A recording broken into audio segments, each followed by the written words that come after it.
Good morning. Good morning. Happy Monday. What's going on, my people, fellow owner operators? All right, guys. Hey, how you doing this morning? It is Christian Martinez with Voyager Nation Super Trucker Podcast. Hold on, let me go live on all these bad boys right here.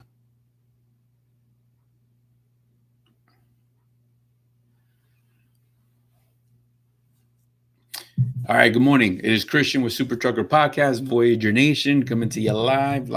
So, what we do, my people, once again, we gather all our questions across multi social media platforms and address them all on Monday morning, 9 a.m. So, today's topic is very, very interesting. Doesn't seem like a big deal, but I think it hits home. It's how long should orientation be, right? So, one of the biggest things is like, when you're in the world of being an owner operator, respect of time and money is one of the biggest things, right? So, you know, our orientation is built for the business owners. So for us, there's absolutely no reason to be dragging our feet for 2, 3, 4, even 5 days. That's right. I've seen these bad boys go up to 5 days. We're going to cover why we do it in one day, why that's effective, how we got to that point. I've been doing this for a very long time, and some of my horror stories are, a 5 day orientation, and does it even help, or is it counterproductive? All right. So here we go. First off, guys, orientation, when you're an owner operator, time is money. You got to get on the road as quick as possible, especially if that is going to be a new truck to you. So we're going to cover how to get that done. We're also going to cover how we do it, why we do it, and how you benefit from that. So number one, all my guys who are first-time owner operators, please make sure you like, share, subscribe, smash that like button. Check us out, Super Trucker Podcast. Plenty of great information, detailed information on that channel as you're embarking on your journey. So make sure you check that out and subscribe and hit the bell icon to get notified. So now, number one, so our orientations are basically made to cover a couple line items, right? They're pretty much all have the same intent. You want to talk about the legal and the compliance, safety expectations, company systems, equipment check. That's the perfect platform to get all of that done and get it out of the way. So, for example, even for us, right, it's not just that, right? We want to embed the operation and the outcome of that very first settlement check. So, for example, while we're still covering all these line items that are necessary to do so, we are also going to be looking at one thing, right? What does that first settlement check look like? When are you doing orientation? Should it be on a Monday? Should it be on a Friday? Is Wednesday a good idea? Those are all things that you should be pre-planning, although a lot of people do get excited. I've been in those positions where, you get an orientation done on a Wednesday, first load out Thursday, and then a guy only does 2 loads with some deductions. Was it worth it? Or could it have been a little bit more strategic and headed out on a Monday where he would have had a much better financial outcome? So that's what you have to plan with, and I truly believe that the how to get to that point to have these great orientations is what we do differently than everybody else, right? A lot of places that I've been to, bringing in the key players from every department so that you can have a conversation with them that you could begin planning right away. And I'm not just talking about key player like, the top safety guy. No.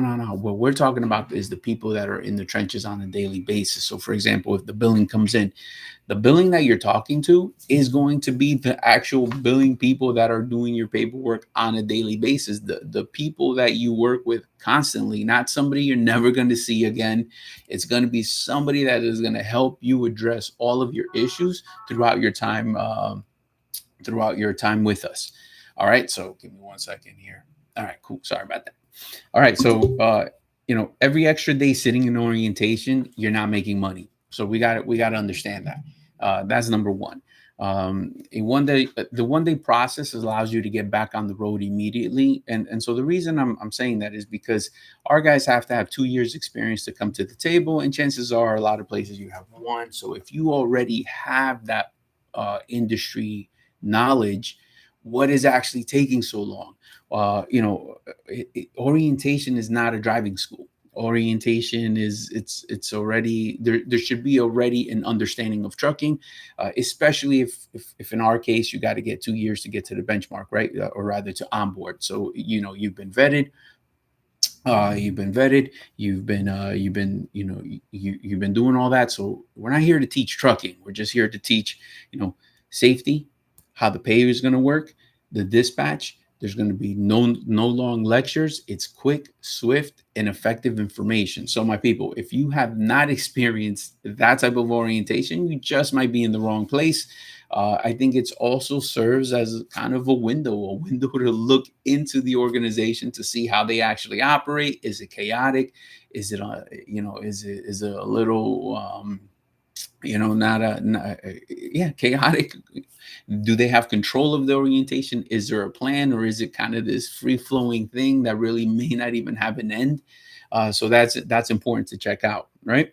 Because the efficiency and the professionalism that comes with that is going to be effective. You can already tell once you step into the orientation. For my first time owner operators, let me tell you what you should be looking for: a streamlined, effective process that is going to get to the points and answer the real questions that you need answered, right? So, you're going to want to cover first. Let's go with the legal and compliance. So you want to cover the lease agreements, and you want to talk about the pay structure. And this should be out the gate. And the reason you're doing that is because you should never be stepping into an organization or actually onboarding with any kind of doubt in that, and you don't really know what you're responsible for, and you don't really know how it's going to work. You're just like, I hope it'll work out.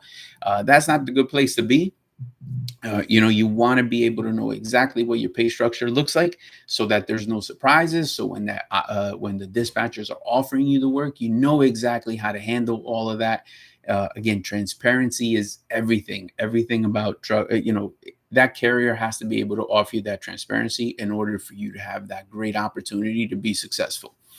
All right. So another thing is the insurance, if the permits, and the IRP process. All of this, in my opinion, should be right right away, because you want to know the transparency. As a matter of fact, a lot of our guys that on board already come with the deep understanding of the insurance, the IFTA, and the IRP already, because we tackle a lot of that information prior to even arriving. And why do we do that? Is because the most important part of this equation, like we said again, is to get up under a load as quick as possible, which should be the next day at the very latest. And so if you barely, sometimes you'll have some issues. Different issues arise in different ways. Some individuals actually may have a situation where the title is not in their name. The lien holder just has it might be just a electronic title. There, you might have to use the title transfer is within time 2290. So I'm not going to spend too much on those details, but if that's hitting home, and there's a couple first time owner operators that find themselves kind of stuck, and that carrier doesn't really know how to lease you on because you're in that situation, my people, give us a call at 863-342-5171. We'll actually guide you and help you navigate through that. So not only do we get you out of that position and rolling right away, we're teaching you how we did it so that for next time, and you're improving your business as an owner operator. So plenty of opportunity right there for my people who are out there looking to jump up and buy their first truck. So don't get caught up. There's solutions to pretty much everything. I've been doing this a very long time, but there's pretty much not much I haven't seen already in regards to something like this. All right, so safety and expectations, guys. We all know about DOT regulations. As a matter of fact, anybody who has a DOT MC and is governed by the exact same jolly green book. I have it somewhere from DOT. But some things do change. Some simple regulations or policies and procedures change from one organization to the other. So as you're actually moving around, these things may change for you. And the beauty about what we do, hey, Ernie, good morning.